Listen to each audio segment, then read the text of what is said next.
Hello बच्चों, let's read the question. बच्चों question में हमें दो स्टेटमेंट दे रखी है, पहली और दूसरी।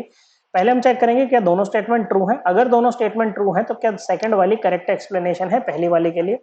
पहली स्टेटमेंट में कह रहा था O O bond length in H2O2 is shorter than that of O2F2। तो चलिए चेक कर लेते हैं बच्चों। ओके, H2O2 आपको एक बार को ऐसे दिखा लेते हैं बच्चों, O2F2 को हम ऐसे दिखा लेते हैं। ओके, ऑक्सीजन है बच्चों, ऑक्सीजन होता है 2s2 2p4। इसकी वैलेंस शेल कॉन्फ़िगरेशन फ्लोरीन होता है 2s2 2p5। ओके, 7 इलेक्ट्रॉन है वैलेंस शेल में, एक और चाहिए ऑक्टेट पूरा करने के लिए, तो एक बॉन्ड बनाएगा तो एक ही बनवा रखा है, और ऑक्सीजन के दो बॉन्ड बना रखे हैं। Hydrogen 1s1 nearest noble gas configuration acquire करने के लिए इसको भी एक ही बॉन्ड चाहिए, तो हमने इसका भी एक ही बॉन्ड बनवा रखा है बच्चों। हम क्या करेंगे बच्चों, यहाँ पर हाइब्रिडाइजेशन निकालेंगे दोनों जगह ऑक्सीजन की। ओके बच्चों, यूजिंग स्टेरिक नंबर होता है around central atom number of sigma bond pair plus number of lone pair. और जो बॉन्ड लेंथ होती है ना बच्चों, ये इनवर्सली प्रोपोर्शनल होती है परसेंटेज ऑफ एस कैरेक्टर के। तो जहां पर ओ ओ बॉन्ड का परसेंटेज एस कैरेक्टर कम होगा ना, उसी की बॉन्ड लेंथ ज्यादा होगी बच्चों, या कहो जिसका परसेंटेज एस कैरेक्टर कम होगा। ओके बच्चों, नहीं, जिसका परसेंटेज एस कैरेक्टर कम उसकी बॉन्ड लेंथ ज्यादा, या जिसका परसेंटेज एस कैरेक्टर ज्यादा उसकी बॉन्ड लेंथ कम बच्चों। ओके, तो यहाँ पर देखो बच्चों, दोनों में हाइब्रिडाइजेशन सेम ही आएगी बच्चों। ओके, लोन पेयर भी सेम है, किसी भी ऑक्सीजन का राउंड निकाल लो, एक ही बात है बच्चों। स्टेरिक नंबर कितना आ जाएगा, दो सिग्मा बॉन्ड पेयर बना रही है बच्चों ऑक्सीजन, और दो लोन पेयर है, steric number 4, hybridisation sp3। Okay, अब देखो यहाँ पर ज्यादा कुछ समझने की जरूरत नहीं, इतना समझो कि स्टार्टिंग में क्या था आपके पास में 4 sp3 हाइब्रिड ऑर्बिटल थे।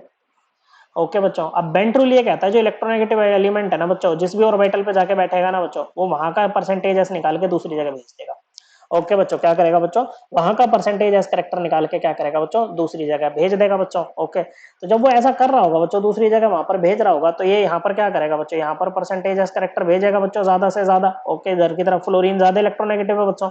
ओके, भेजेगा, तो ऐसे में हमें क्या लगेगा, जो परसेंटेज एस करेक्टर है बच्चों ओ ओ बॉन्ड का इन O2F2, ये क्या है, percentage S of O O bond in H2O2 से ग्रेटर होगा बच्चों, इस तरह से। और बॉन्ड लेंथ क्या हो जाएगी बच्चों, जो बॉन्ड लेंथ हो जाएगी वो H2O2 वाले की ज्यादा हो जाएगी बच्चों O2F2 से। ओके बच्चों, क्या हो जाएगी बच्चों, H2O2 वाले की ज्यादा हो जाएगी, किससे, O2F2 से। और लेकिन यहाँ पर ये क्या कह रहा है बच्चों, ये कह रहा है कि H2O2 वाले की शॉर्टर है बच्चों, लेकिन H2O2 वाले की तो क्या होगी बच्चों, ज्यादा होगी बच्चों। तो यहाँ पर क्या हो जाएगी, ये स्टेटमेंट आपकी इनकरेक्ट हो जाएगी, या फिर कहो फॉल्स हो जाएगी बच्चों। दूसरे में कह रहे हैं कि H2O2 has open book type structure, बिल्कुल सही बात है। देखो H2O2 का स्ट्रक्चर ना ऐसे होता है। ओके, ओपन बुक टाइप इसका स्ट्रक्चर होता है, तो ये स्टेटमेंट आपकी एकदम ट्रू है। ओके बच्चों, सो करेक्ट आंसर हो जाएगा बच्चों कि स्टेटमेंट फर्स्ट फॉल्स है लेकिन सेकंड वाली ट्रू है। Correct answer is option 4। I hope आपको ये एकदम क्लियर हो गया होगा। थैंक यू बच्चों।